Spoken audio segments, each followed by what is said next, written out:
जय परशुराम, जय सियाराम। परम पिता परमेश्वर परमात्मा के इस धराधाम पर जितने भी पूर्ण अवतार या अंशा अवतार हुए हैं वो केवल धर्म की रक्षा के लिए ही मूल रूप से हुए हैं। फिर भी हम धर्म के लिए सजग नहीं है।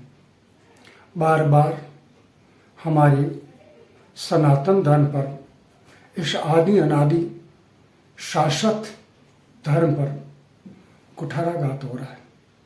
मुगल यहाँ आए, वो शासन करने के लिए नहीं आए थे।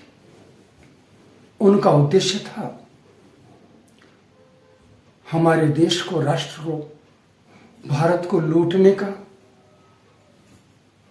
हमारे हिंदू धर्म, सनातन धर्म को नष्ट करने का, हमारी बहन बेटियों को लूटने का। और यहाँ पर केवल और केवल मुख्य उद्देश्य उनका एकमात्र इस्लाम की वृद्धि करना था।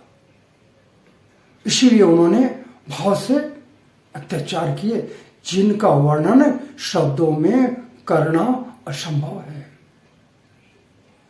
इसी प्रकार जब अंग्रेज यहाँ आए तो व्यापार करने के लिए, मगर उनका उद्देश्य व्यापार नहीं था। वो केवल और केवल यहाँ पर ईसाई धर्म का प्रचार करना चाहते थे और भारत के धन को लूटना चाहते थे। साथ ही साथ सनातन धर्म को नष्ट करने का उनका भी संकल्प था। इन्होंने भी कई प्रकार के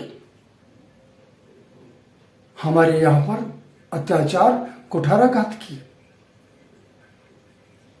इन्होंने जो कार्य किया उस कार्य को कानून बना करके ज्यादा किया। मुगलों ने तलवार के बल से ज्यादा किया और अंग्रेजों ने कानून के बल से।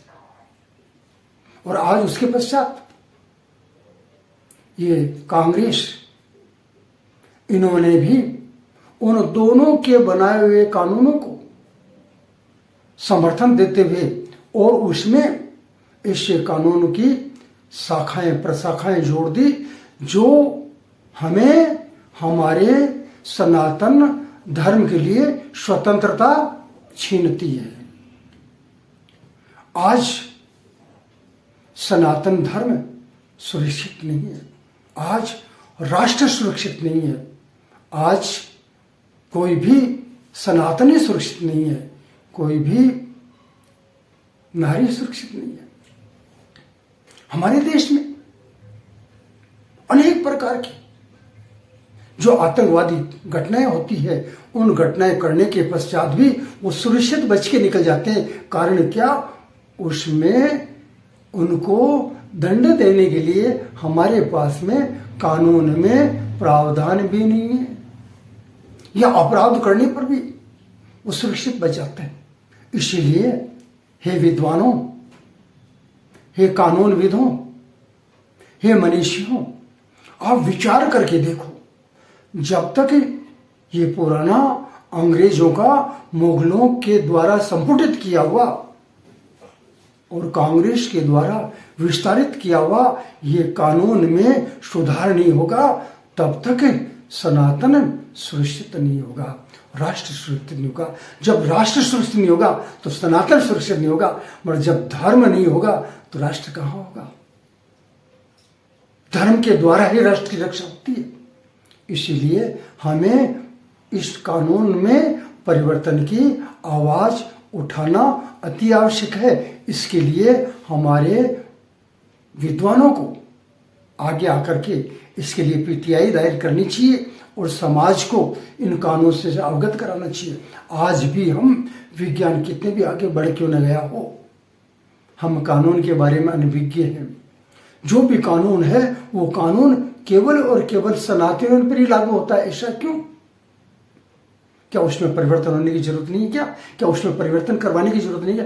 कारण क्या है? हम संगठित होकर के आवाज नहीं उठाते। एक आदमी आवाज उठाता है, उसकी आवाज वहीं रह जाती है, बाहर नहीं जाती। इसीलिए उठो, जरूरी है संगठित होकर के कानून में परिवर्तन करने की आवाज लगाना बहुत जरूरी है। जय परशुराम, जय सिया राम।